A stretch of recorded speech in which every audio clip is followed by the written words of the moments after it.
Welcome back to lesson 2 of building a Flutter UI. Today we're going to be looking at quite a short video, and we're basically going to try and add a icon to our Flutter widget so far. It's just basically going to be the cryptocurrency icon related to the account that you're viewing. So I run up an emulator. I'll just show you what we've got so far. If you didn't do the last lesson with us, then you can check out the code on GitHub and just check out the branch, which will be called lesson 1, and then you can continue from there. So I'll just run this through.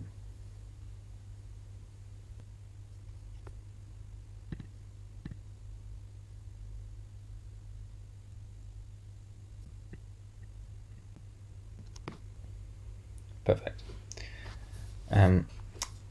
Just a little reminder here, so we've got the supported currency, which is Bitcoin BTC.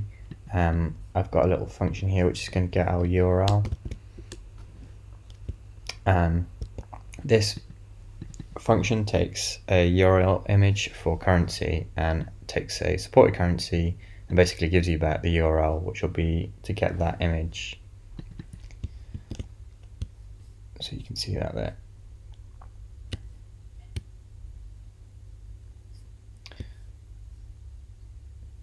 So we've not really added any packages before, but that's what we're going to do today. So if you look in this pubspec.yaml, these are the dependencies that we have. I'm going to add a new dependency here, and it's going to be flutter svg.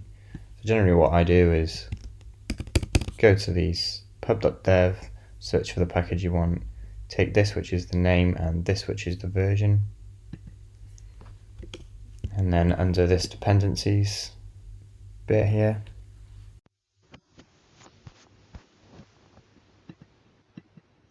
just paste that in, colon, and then if you hit packages get, it should correctly resolve the packages for you.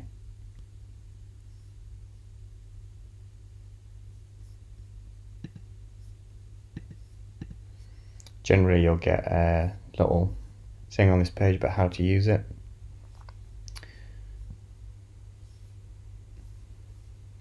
And what we're going to do here is in our account list item, which is in main.dart again, I'm just going to put an svg picture dot network.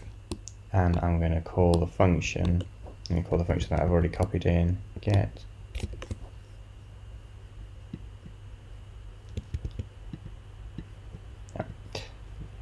URL for image currency, and I'm going to pass in account data dot currency value. Now, if I go back to my emulator, you can see it's added it in. See, that's rubbish, so I'm going to add some padding, but I only want it on the left and right this time. So I put 16 on the left. How's that look? Fine. And then on the right, try 16. Perfect. So if I rerun this, you should be able to see that it won't appear straight away.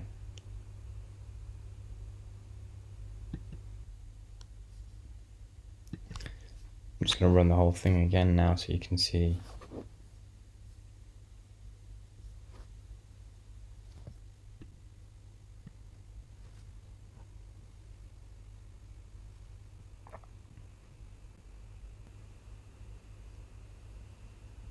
And there you go. You can see the whole loading icon before the image appears, which is a bit nicer than just having it randomly fade in. And that's it. It's a pretty short lesson this time, but hopefully that will teach you how to loading an SVG from the network. You can use a built-in image, it works in a similar way, so you pass .network. This one will fail, it will give us an error into the log because it's an SVG and it doesn't know how to process it, but we can use other types of images, so PNGs and JPEGs will just work with the built-in network image provider. And that's it for today. Thanks.